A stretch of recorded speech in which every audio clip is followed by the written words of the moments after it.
the structure of this seminar is going to be looking firstly at the purpose of an LPA for business.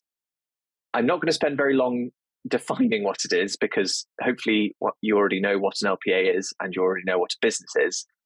I don't need to explain more than that. The second aspect is that an LPA, you want to consider whether an LPA in general is right for your client in their particular circumstances. The third is, having decided that it is appropriate, how you go about drafting an LPA instrument, particularly for businesses. And the final aspect of this talk will be how to give attorneys instructions in the LPA instrument itself, such that you can make sure, or your client can make sure, that what they want to happen with their business actually is going to happen. So turning to some practical tips then. When you are looking at this situation where someone may have asked for a business LPA, the first step, I think, is to look at what type of business they have.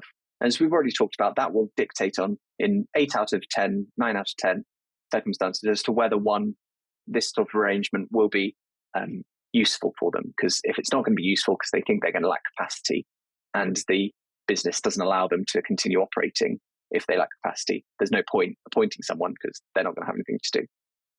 But also the second step will be to look at what type of decision they anticipate that person, the attorney, making for them. If the purpose of creating an LPA for business is to have a contingency plan in the event that you're stuck abroad, or if you want someone to literally be able to go into a bank on your behalf and pay in some checks, then you might look at other structures perhaps, which may be more appropriate and less formal than an LPA arrangement. But if the decisions fit within the LPA structure and framework and are decisions which might be ongoing, for example, every week I want you to go and have a meeting with X, Y, and Z and sign contracts, etc., that might be something that would require the formality of an LPA arrangement.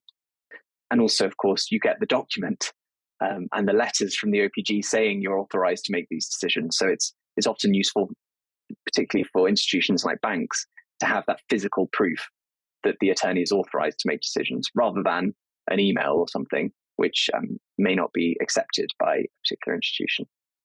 So that's the first step, looking at whether it's appropriate.